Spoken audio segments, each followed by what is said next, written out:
Unfortunately, a man I love, I listen to his message. I even listen to the one he still say that he cannot follow a poor pastor.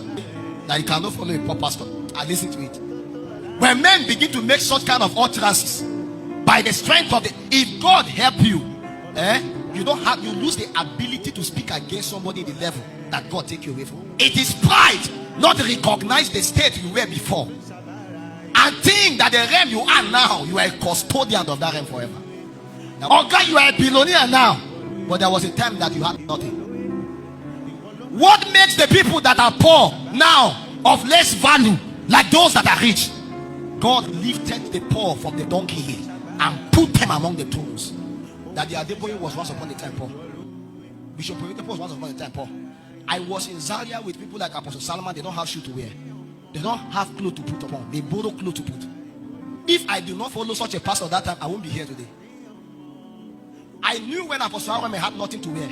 I knew when he has to go and see his uncle to give him money, he will give him $300. Before he enter car to reach Benue, the money will expire at the bridge and he will trek and go back.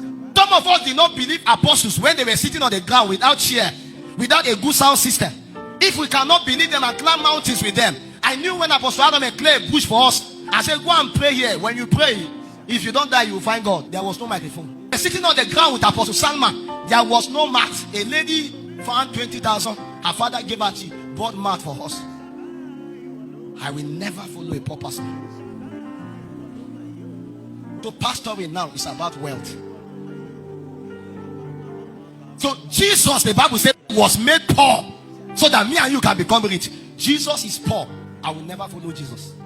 A generation has emerged that may not be too much interested in pointing you to God, but pointing you to themselves. And you must be careful, because in the day men fail you, you will look for God. May men fail you early so that you find God.